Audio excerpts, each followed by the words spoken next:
नमस्कार विद्यार्थी मित्रांनो, आपल्या सगळ्यांचं मनपूर्वक स्वागत आहे। या सेशनमध्ये आपण या ठिकाणी बघणार आहोत की UGC नेट एग्जाम जी की जानेवारी महिन्याच्या पहिल्या आठवड्यामध्ये होणार आहे 2025 मध्ये। तर या परीक्षेची जी काही तारीख आहे या ठिकाणी डिक्लेअर झालेली आहे आणि एग्जाम फॉर्म जे आहेत ते ऑनलाइन भरण्याची प्रोसेस देखील सुरू झालेली आहे। तर या लेक्चरमध्ये आपण बघणार आहोत परीक्षेची संपूर्ण माहिती, यासोबतच प्रिपरेशनच्या टिप्स आणि नेमकी अभ्यासासाठीची काय स्ट्रॅटेजी या ठिकाणी आपली असली पाहिजे।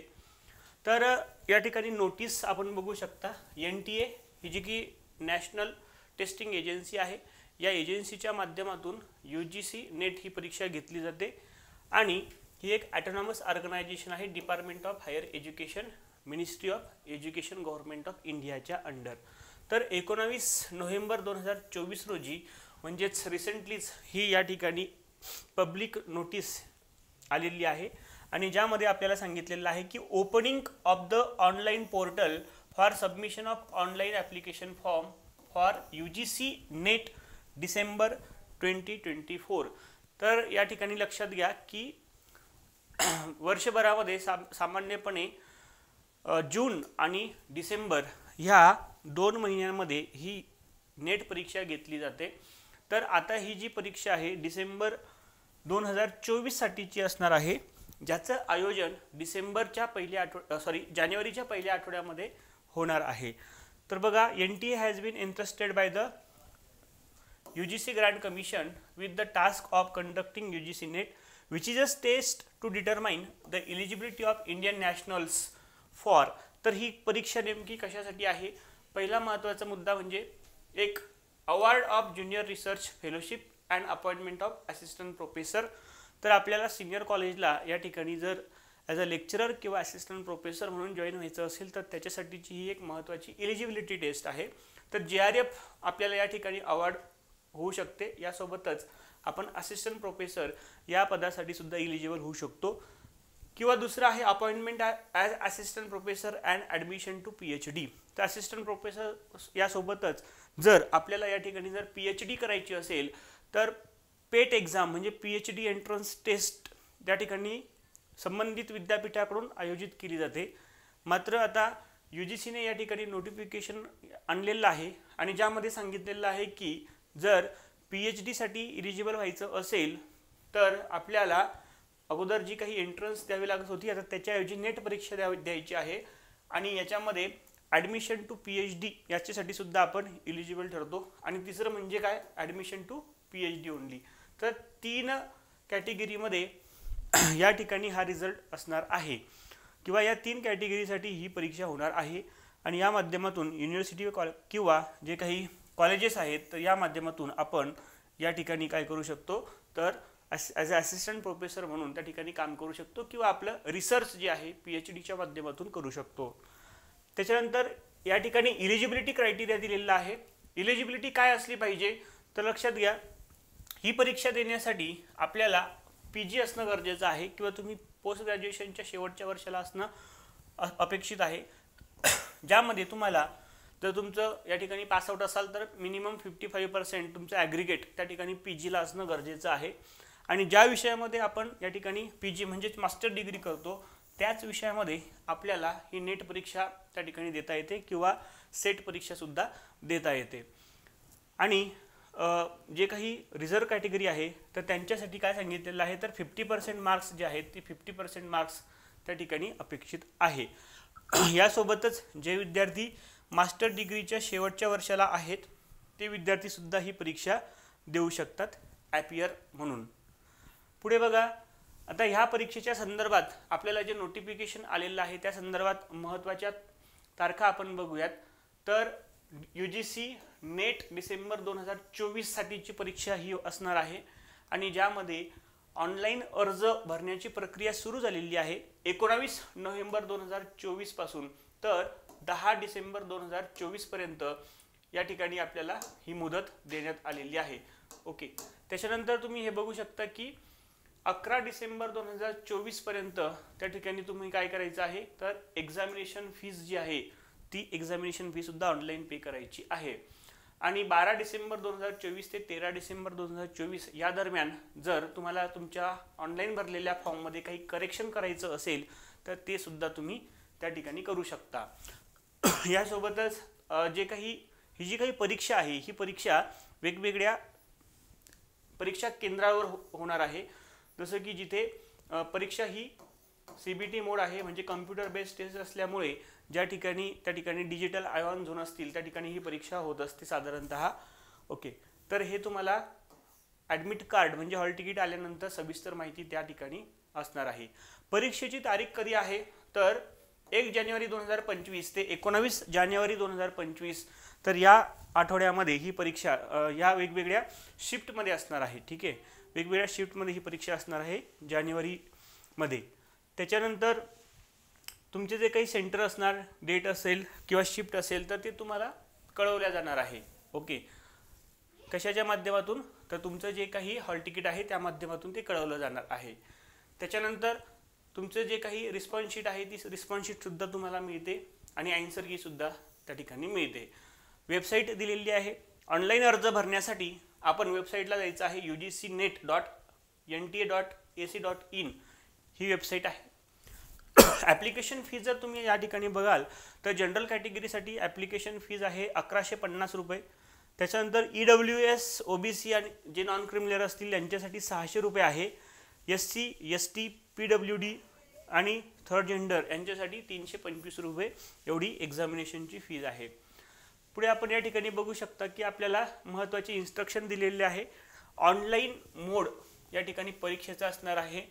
ऑनलाईन ॲप्लिकेशन त्यासाठी आपल्याला करायचं आहे.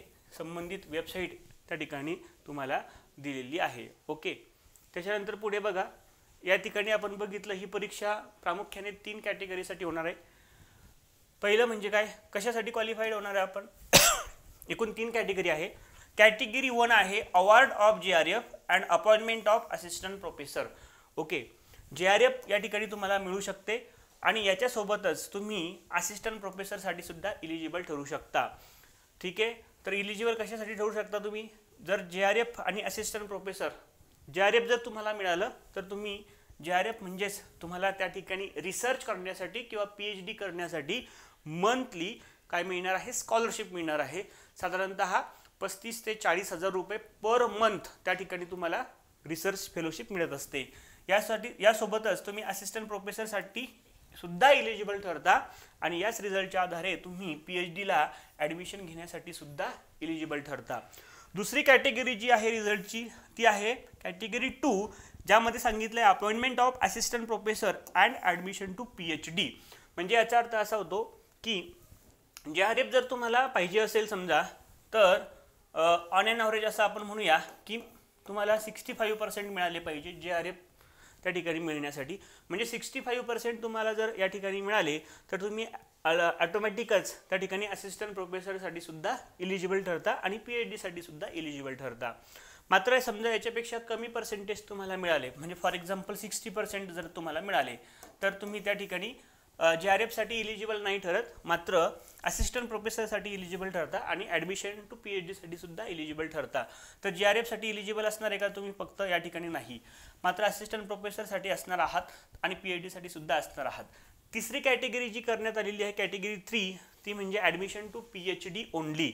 ओके, तर ॲडमिशन टू PhD ओनली म्हणजे फक्त जर तुम्हाला म्हणजे उदाहरणार्थ 45% जर मिळाले, आता हे काही असं ठरवून दिलेलं नाही, पण आपण जो काही मागचा रिझल्ट आहे त्या रिझल्टच्या ॲनालिसिसवर हे पर्सेंटेज या ठिकाणी आपण प्रमाण मानलेले आहे.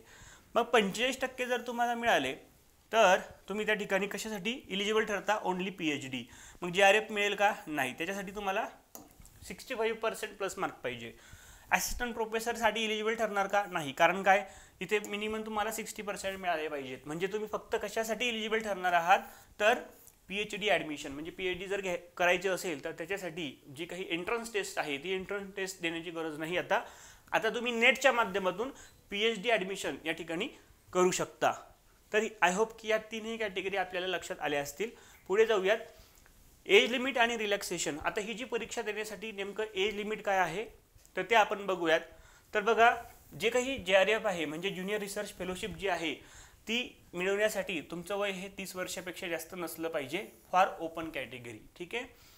आणि बाकीचे ज्या काही कॅटेगरी आहे, ओबीसी नॉन क्रिमिलियर असेल, SC ST PWD third gender आणि वुमन ॲप्लिकंट्स जे आहेत, तर यांच्यासाठी 5 वर्षाचं रिलॅक्सेशन आहे, लक्षात घ्या. म्हणजेच तुम्ही या ठिकाणी किती वर्षापर्यंत 35 इयर्सपर्यंत त्या ठिकाणी इलिजिबल आहात JRF देण्यासाठी.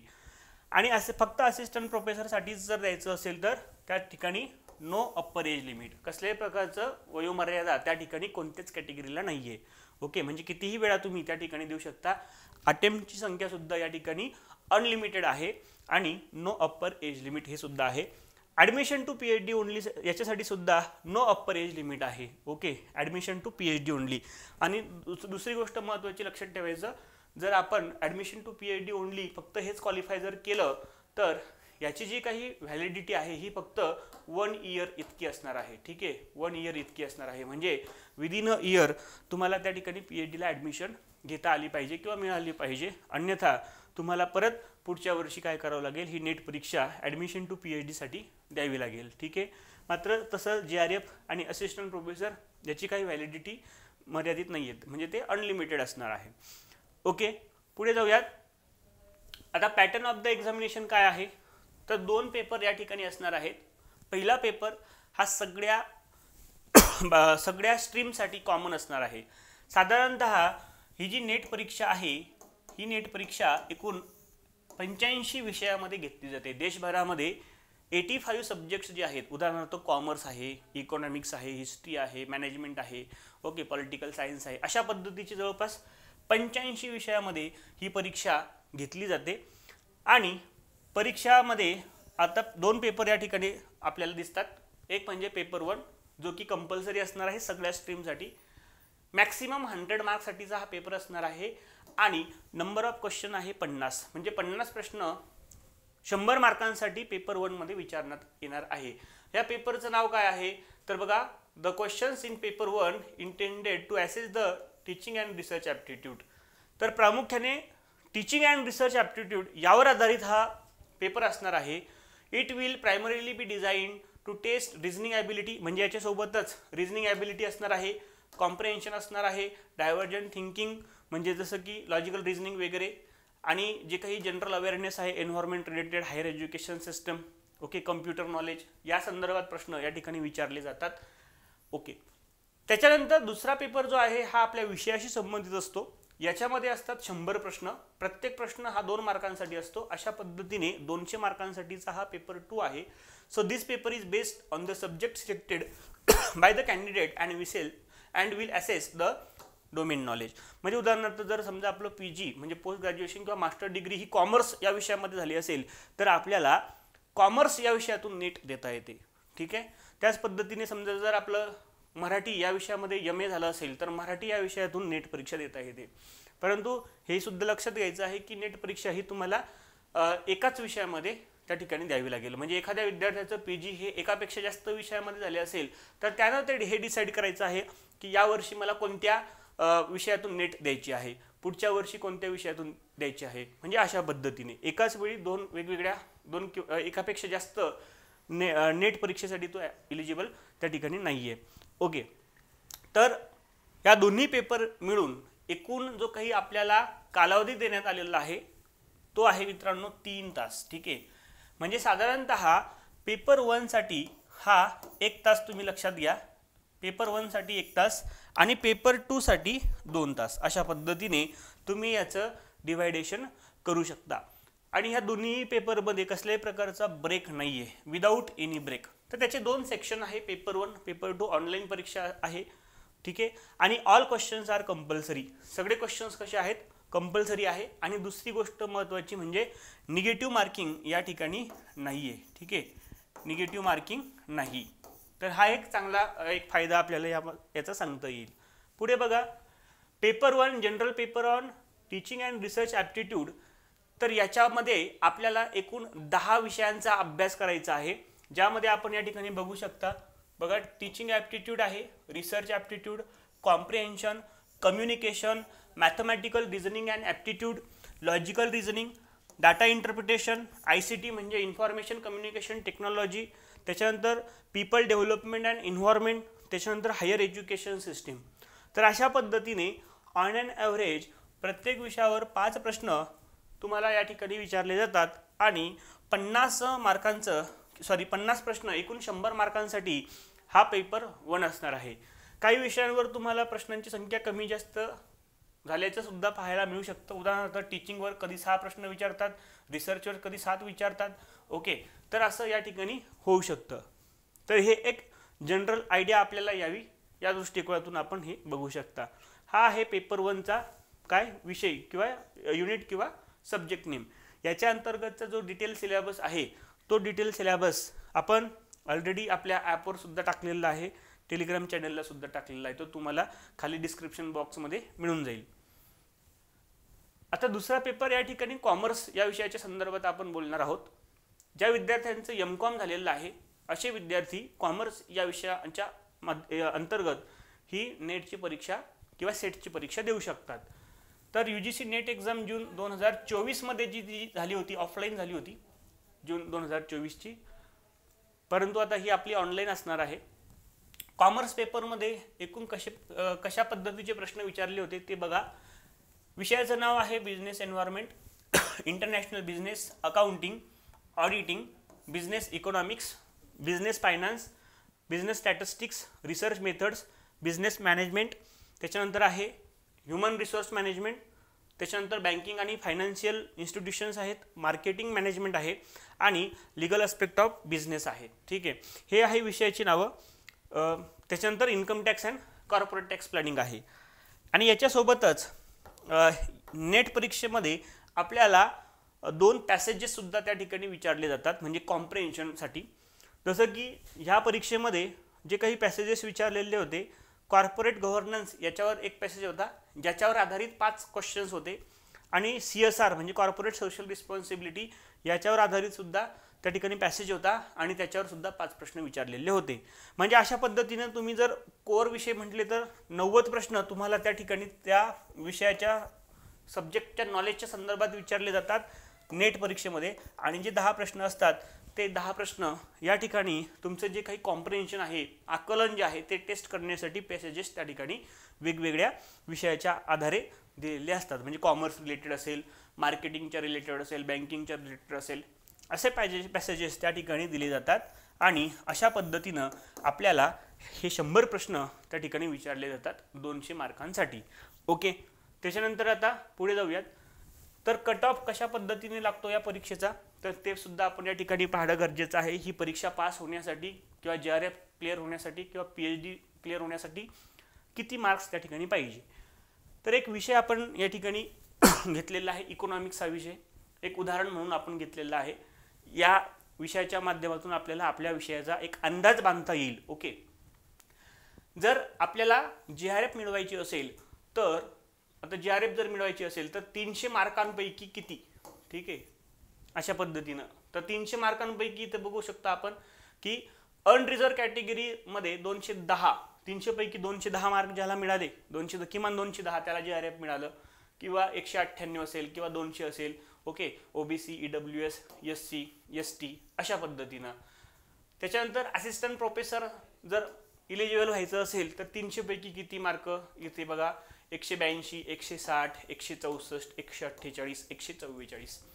आणि फक्त जर PhD साठी आपल्याला इलिजिबल ठरायचं असेल तर त्या ठिकाणी बघू शकता आपण की 150 पैकी इकडे समजा 154 आहे, 140 आहे, 140 आहे, 130 आहे आणि 128 आहे.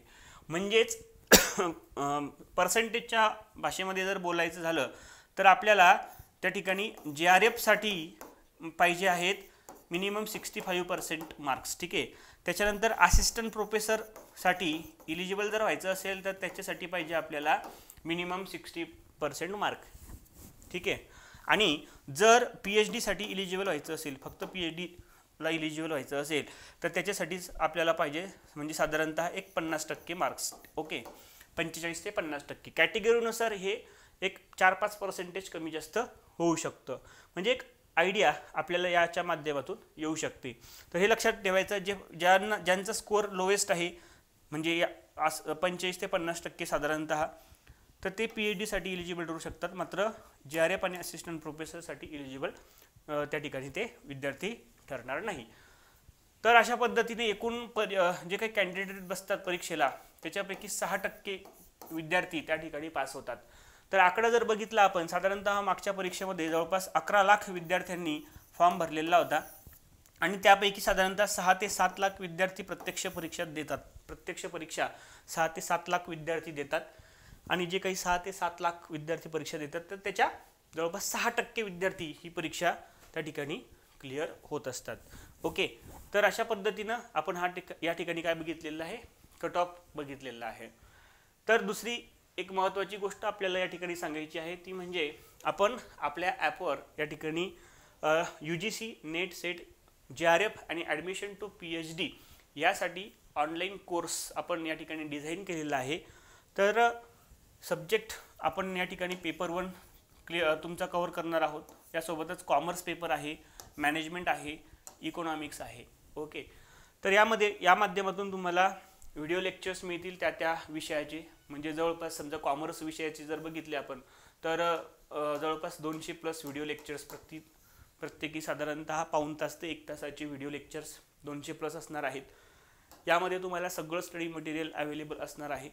टेस्ट सिरीजसुद्धा फ्रीमध्ये अवेलेबल असणार आहे आणि PYQचं ॲनालिसिससुद्धा आपण या माध्यमातून करून घेणार आहोत. तर त्याच्यासाठी आपण काय करायचं आहे की आपलं जे ॲप आहे ते ॲप डाउनलोड करायचं आहे. ओके, तर या ठिकाणी सब्जेक्ट एक्सपर्ट म्हणून तुम्ही बघू शकता प्रोफेसर अमोल चौधरी सर आहेत, ज्यांचं MSc इकॉनॉमिक्स झालेलं आहे आणि इकॉनॉमिक्स या विषयामध्ये 5 वेळा सर नीट परीक्षा क्लिअर झालेल्या आहेत आणि सेटसुद्धा क्लिअर्ड आहे.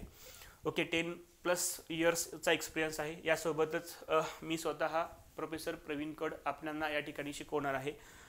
MCOM, MPhil आणि नेट 5 टाइम्स आणि सेट हे माझं एज्युकेशनल क्वालिफिकेशन आहे.